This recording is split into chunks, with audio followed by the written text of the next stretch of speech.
Olá, eu me chamo Luiz Paulo Barancelli e nesse seminário eu irei falar um pouco sobre o tratamento de sementes de feijão com micronutrientes. E para isso eu vou citar algumas vantagens e desvantagens nesse método e vou utilizar alguns artigos que falam sobre o tema, onde um deles ocorreu o tratamento com boro e molibdênio e o outro tratamentos com zinco. Eu espero que gostem e vamos começar.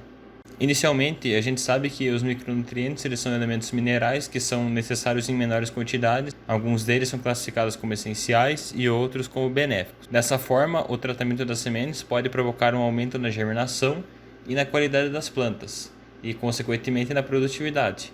Mas assim, por que a gente quer que uma planta tenha uma rápida germinação e um elevado vigor? Porque uma planta que germina rápido e de um modo saudável, ela vai possuir uma resistência elevada a fatores adversos, como por exemplo a mata competição, que é a disputa da cultura em questão com plantas daninhas.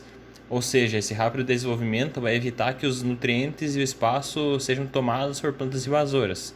E isso com certeza vai ter um impacto na produtividade. Além disso, a aplicação de micronutrientes diretamente na semente vai proporcionar uma uniformidade na distribuição e vai evitar desperdício. A principal desvantagem deste método pode ocorrer no momento do tratamento, onde o excesso de micronutrientes pode provocar a fitotoxicidade ou a perda de poder germinativo da planta. No caso do feijão, os tratamentos geralmente são feitos por imbibição. E os principais micronutrientes utilizados no seu desenvolvimento são o boro, ferro, zinco e molibdênio. Agora eu vou citar um artigo publicado por Sueli da Silva Moura, entre outros, que consistiu no tratamento de sementes de feijão da cultivar IPA 10 com boro e molibdênio.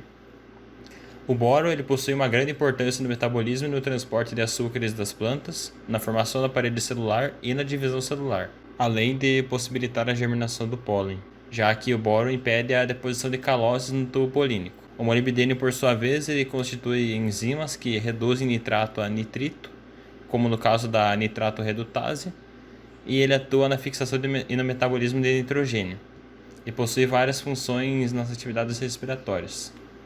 As sementes desse experimento passaram por vários períodos de imbibição, sendo eles 0, que é a testemunha sem tratamento, 1, 2, 3, 4 e 5 horas. E nesse gráfico a gente pode notar que houve um aumento na germinação no período de 4 horas de imbibição. E isso provavelmente se deve ao aumento da atividade metabólica e na translocação do ácido giberélico, que promove o crescimento adequado da planta, provocada pelo aumento das atividades enzimáticas. Em outro caso, esse trabalho consistiu no tratamento de sementes com zinco, visando avaliar as qualidades germinativas e fisiológicas das plantas com relação a diferentes doses do micronutriente. As doses foram de 0, que é a testemunha sem tratamento, 12, 24, 36 e 48 gramas de zinco. O zinco é um elemento essencial, pois ele atua nos processos de metabolismo e síntese de proteínas, na produção de hormônios como as auxinas, que são fundamentais para o crescimento das raízes e caules, e em frutos em alguns casos, e também pode atuar como antioxidante. Isso tem uma grande importância para momentos de estresse das plantas, porque nesses casos a planta pode ter uma geração de radicais livres excessiva. Primeiramente, não houve um aumento significativo na germinação, porém, as qualidades fisiológicas como crescimento de raízes e parte aérea foram beneficiados de acordo com as diferentes doses de zinco utilizadas. Nessas imagens a gente pode observar o aumento linear da matéria seca das raízes e da parte aérea, relacionado com as doses crescentes de zinco na dose de 48 gramas. Na dose de 48 gramas, esse aumento atingiu valores 24% superiores à testemunha no caso da matéria seca de raiz e 17% no caso da parte aérea. Esses aumentos se devem ao fato de que o zinco ele atua nos processos metabólicos e na produção de auxina, como eu citei anteriormente.